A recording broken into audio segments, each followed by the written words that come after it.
Pile me, baby, you satellite. It's good. Hey, Roland! What? Are you busy? Yeah. Great, I have just the game for you to play.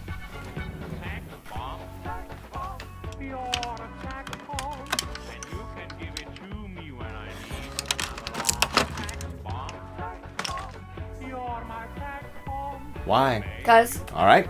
Hey, it's Roland again. Sims 2 Castaway, am I right? Believe it or not, this boy needs a bit of explanation. So we start with the Sims. You know the Sims. Make a Sim, make a house, kill the Sim, repeat. Good times. Such good times that it sold millions of copies and got a buttload of expansion packs. They ought to make another one of these. Ah, shit. You thought Sims sold a lot. It did, but Sims 2 also sold a lot. Many people still tout The Sims 2 as the best in the series to this day. It introduced so many great new features that would go on to be the standard in future installments. The Sims had full control over damn near every computer in the West. Time to exploit. Expansion packs are back. Packs for different seasons, for college life, apartment life. I actually really like the personalized nature of each of these. I mean, I never played them, but just about everybody I knew did. And since Sims was a household name at this point, they felt much more comfortable fully branching into home console releases. The original Sims had one, and there was one for Sims Bustin' Out and the Herbs, if you count that one. So Sims 2 had its base game available on consoles alongside Sims 2 Pets, both of which sold really well, so I guess the next logical step was to make a console-exclusive Sims 2 spin-off, something that worked better for the limited control of something like the PS2, but still had the essence of The Sims, and boy did they try. And Survivor was a really popular TV show at the time. And it all came together in this little beaut, Sims 2 Castaway, which subsequently got a release for the Nintendo DS, the true evolution of humanity. If you're surprised that this thing exists, what's wrong with you? Sims was a popular series, the Castaway genre was a popular trope, and the DS was a popular system. Do the math. That's not to say we shouldn't be angry, it's just we have no right to be. But how does it hold up to Skyrim? Let's get started.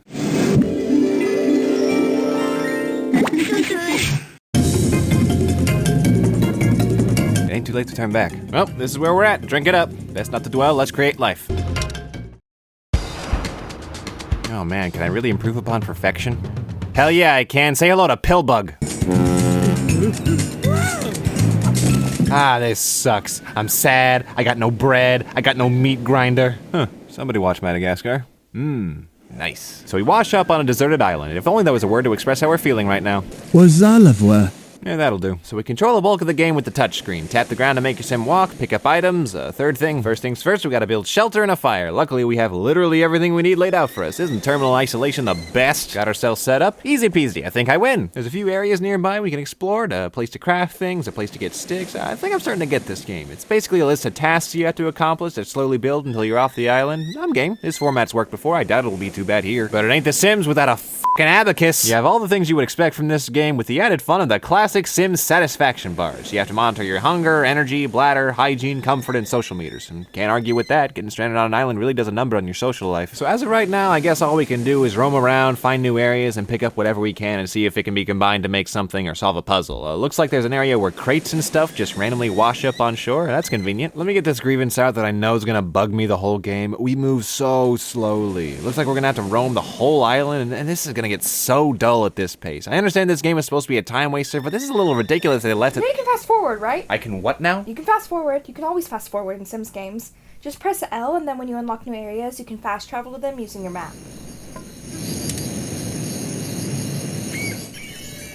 Well, poo. Well, that helps moderately. Let's move on. Ah, what a beautiful view. Shut up, Pillbug. Fine, I'll give you some tomatoes. That's better, huh? Okay, never mind, it barely helped at all. I'm gonna need to find some more substantial food to give you. That can wait, though. Let's explore some more. Oh, damn, a person. Hello. Dr. Feelgood? Gesundheit. I'm sure she's gonna make for a great meal, but we should probably talk to her first. Coconut hand. Lady! Oh, sweat the coconut. You want a Band-Aid? No, I want a stethoscope. How about 2 hands and a lady? I'll settle for a catfish. What is a catfish? It's like 2 hands and a spear. Spear ocean? Catfish coconut. Foreign languages really are beautiful. So, as is obvious, Dr. Feelgood ain't feeling good, so we gotta go fishing for her. Gotta say, bold move handing a random stranger on a deserted island a spear when you know they're starving and you're already in a compromised position. I'll just take my boyish angst out on these fish. Dang it. Dang it. Dang it. Oh, thank you. Alright, I got your dang catfish. Be healed.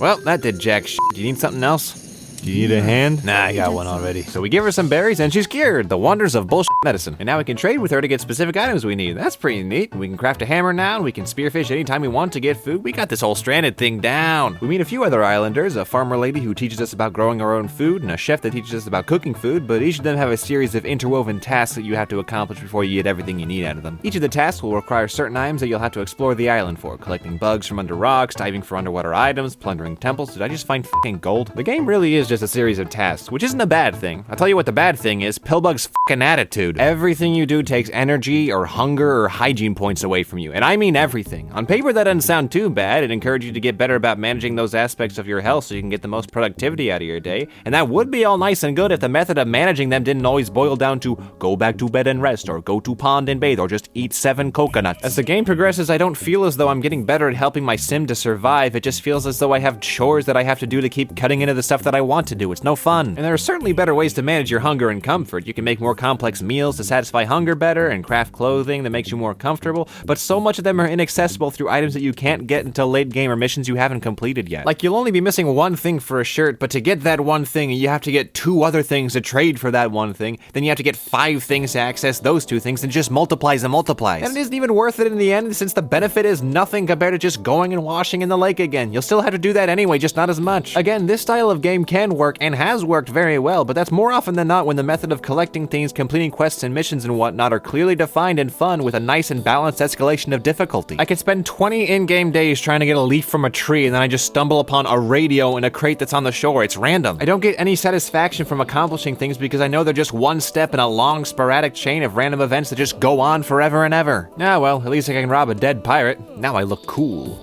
Hold on, wait, I can insult the skeleton? Don't mind if I do. Hubris? Never met her. That felt good. I'm at a bit of a standstill with what to do, so I guess I'll plunder the temple some more. Nice. See, this gives me satisfaction. None of the temple items are required. Well, there goes my fun. Apparently most of the things you can do are purely aesthetic and don't contribute to your final goal of leaving the island, although I guess I'm only assuming that's Pillbug's goal. For all I know, the little muskrat just wants to decorate the whole island with these f***ing things. So we build a bridge, make a boat, and find a bush. In an effort to be polite, I'll go greet it. Yeah, it's aggressive. I think what frustrates me more than anything is that for all that this game wants you to explore and interact with, it gives you these screens and areas with such interesting looking things and nothing to do with them. I found a crashed plane and whatever the heck this thing is, and they do nothing for me. Oh, but the same 2-foot plot on the beach is filled to the brim with everything you could ever need, because apparently all I need are f***ing rocks. I guess I could use it to make an SOS. That'll probably help. Apparently this is high enough traffic of an area to get 4 people stuck on this island. Oh sweet, someone dropped me a care package. I would have preferred being rescued, but beggars can't be choosers. It'll be nice to put on some clean clothes or eat some real food, or... Did you motherfuckers just airdrop me a record? No particular reason, but I feel the need to focus more on finishing the game and being done with it. What do I gotta do to get off the island? You just gotta complete all the quests people give you. Great, that shouldn't take too much time.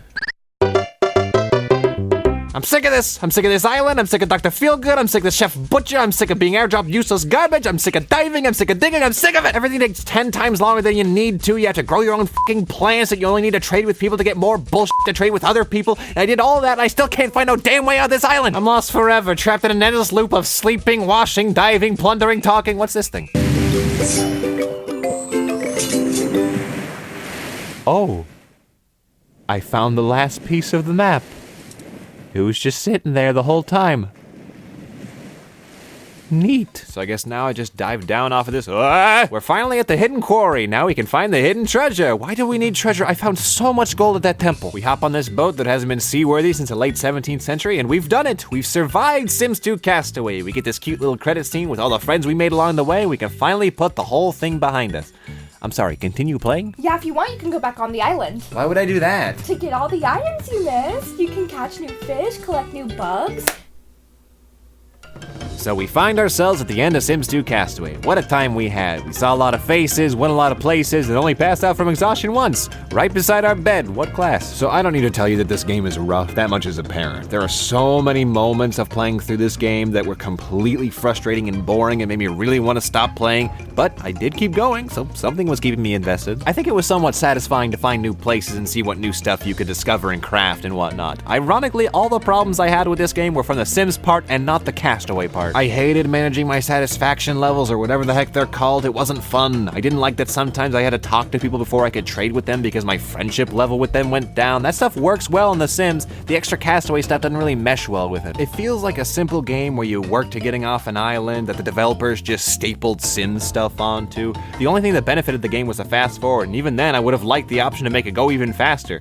That said, something does work here. I tried playing the version on the PSP because that's supposedly closer to the original game, and I was surprised to find that I liked it a lot less. Something about simplifying it for the DS made it much clearer and more fun for me. I think there's something to be said about DS shuffleware, I just don't want to be the one to say it. I think my issues with the game simply came down to a matter of preference. I would have preferred a game with a clear chain of events that build towards getting off the island, but that's just not what the game is. It's a game where you're supposed to just enjoy randomly finding stuff and seeing what stuff you can create, and every now and then completing the quests and tasks you got. Not quite my style, but not bad by any means. So do you like it or not? Yeah, sure. Would you recommend it to other people?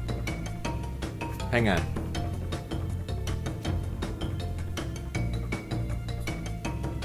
No. Alright. After all is said and done, I just don't have the heart to say Sims 2 Castaway on the DS isn't worth the time. If it brings you joy, that's great. If it looks like something you would like, go right ahead. There's no harm in playing it. So happy holidays, one and all. It wasn't a stellar holiday season, but it wasn't a bad one. I'm taking that as a net gain. I hope you all found some joy in the smaller things this season. Until next we meet,